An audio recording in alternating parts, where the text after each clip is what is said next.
Donc, je disais que après la prise de notre, euh, dès qu'on a la création de notre essai, on a le retracement. Ensuite, ce retracement valide notre essai. Automatiquement, non, c'est qu'on ne peut pas intervenir sur le essai. Ça veut dire quoi? Qu'il y aura forcément une autre troisième prise de liquidité. D'accord? Et donc, la troisième prise de liquidité intervient. Boum. Un instant, je vais enlever le truc là de mon écran. Donc, la troisième prise de liquidité intervient, mais le prix n'a toujours pas réagi dans notre zone d'intervention. On est là tranquille, chill et tout.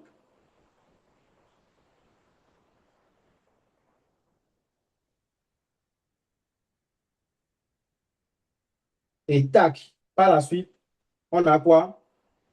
On a le prix qui vient prendre notre STB. Et là, on en parle de quoi? On parle de décompte complète. On parle de décompte complète. Le mouvement qui vient prendre le STB est tout simplement le spring.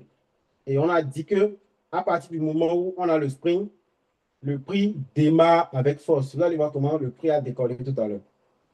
On a ici le spring. Et donc, si vous avez bien étudié le marché, vous avez bien fait vos analyses et tout, tout simplement, vous pouvez vous permettre d'entrer sur votre zone d'intervention. Et on sait qu'à coup sûr, le marché va démarrer et le marché va décoller. Vous avez vu la vitesse à laquelle le prix démarre après la création du spring, boum, le prix démarre automatiquement. Automatiquement. Oui. Et c'est tranquille. Est-ce qu'il y a des questions par rapport à ça jusque-là?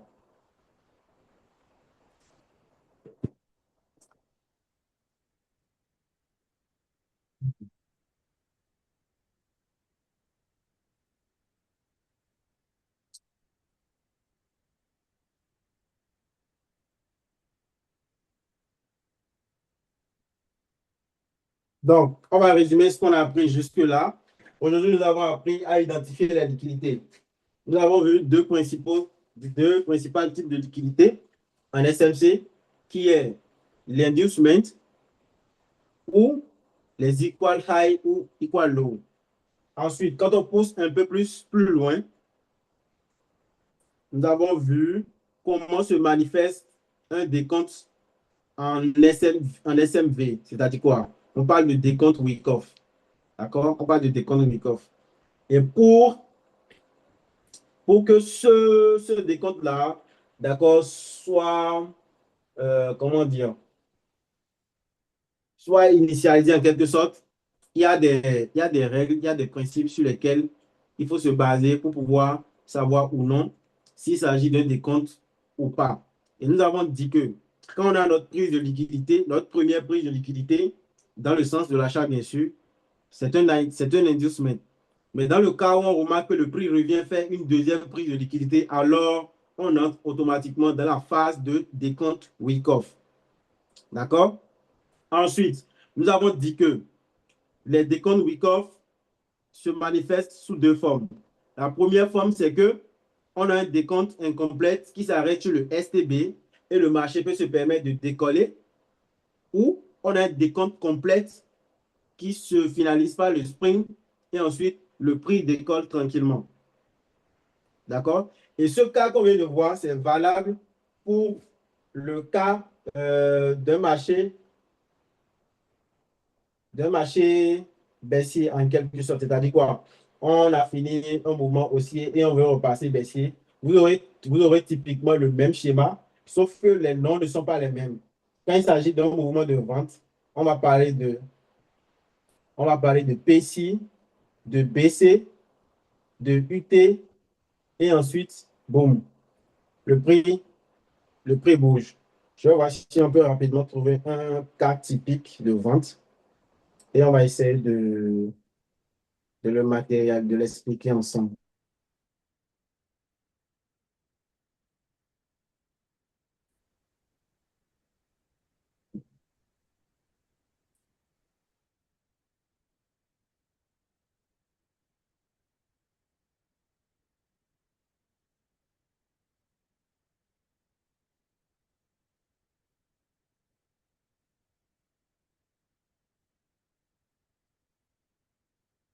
Et je ne dis pas qu'il n'y en a pas en vente, mais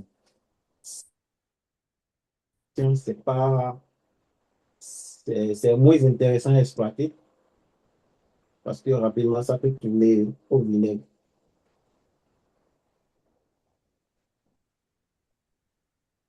S'il y en a, s'il y en a, s'il y en a, s'il y en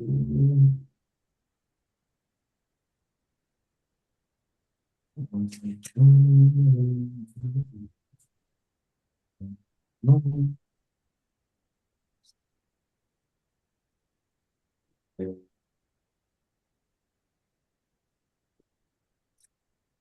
OK, là, on prend ce. Là, on va, si on va trouver des comptes à l'intérieur ici. D'accord. Et là, on va descendre à 15 minutes.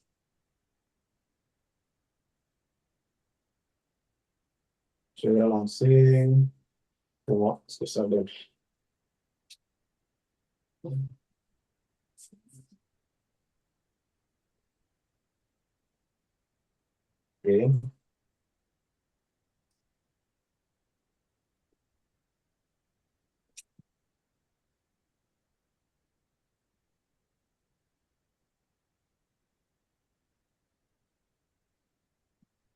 OK.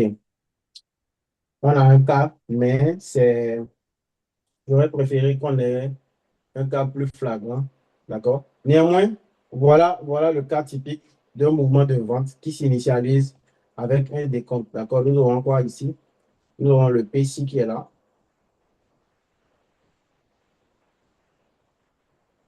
Ensuite, nous aurons quoi?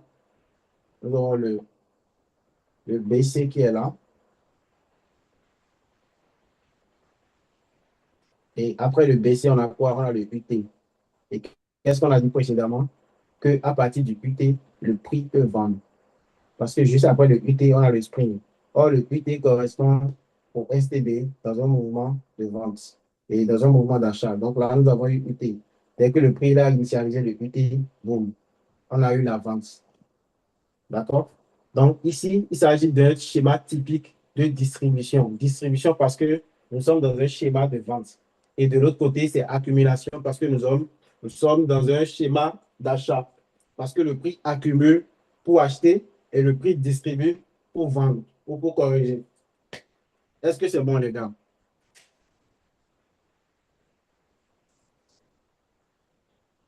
De mon côté, c'est bien. Je sais qu'il y a des gens qui sont encore bleus, mais bon, ne vous en faites pas. Et on va faire des exercices. D'accord? Donc, prenez de quoi noter pour l'exercice. Et l'exercice, s'il vous plaît, pardonnez. Faites l'effort de le faire et d'envoyer. Parce que ce qui va faire la différence entre ceux qui vont maîtriser et ceux qui ne vont pas maîtriser, c'est tout simplement l'application. Prenez de quoi noter pour les exercices. Parce qu'il y a d'autres qui disent qu'ils ont oublié. C'est bon? Oui, c'est bon. OK. Donc, exercice 1. Vous allez, vous allez choisir un marché à votre choix, d'accord? Allez sur un marché de votre choix. Et vous allez identifier euh, l'inducement. Vous allez identifier, vous allez prendre une structure et identifier l'inducement.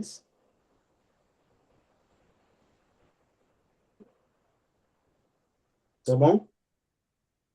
Ensuite, vous allez identifier, vous allez prendre des cas de figure où vous avez un EQH equal high et un EQL equal low. C'est bon? Premier exercice, identifier l'IDM dans une structure. Deuxième, identifier l'EQH et l'EQL dans une tendance. Troisième,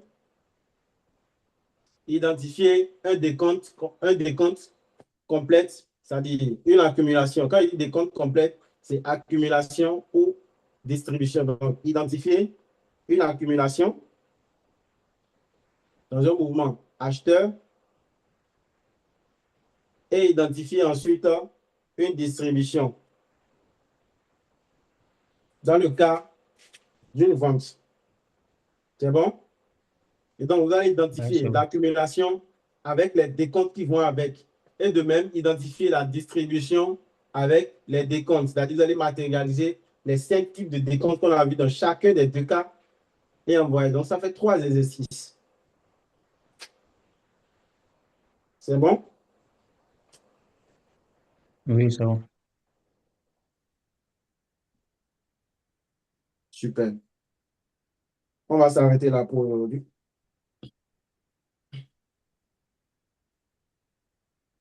Ça peut aller, les gars. Ouais, Oui, ça peut oui, aller. c'est bon. Ça peut aller, ça peut aller. D'accord, super. Donc, exercice pour la prochaine fois. Identifier les trois gros types de liquidités que nous avons vus aujourd'hui. 2 s'il te plaît, pour envoyer le replay là, il faut qu'on s'entende, hein. Moi, j'ai la première partie, n'est-ce pas? Toi, tu as la Effectivement. deuxième partie.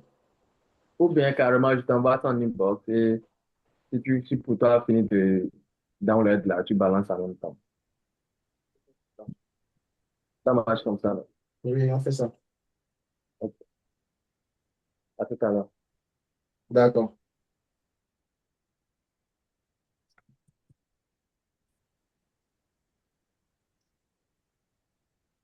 Donc, les gars, faites l'effort de traiter et balancer le plus tôt possible.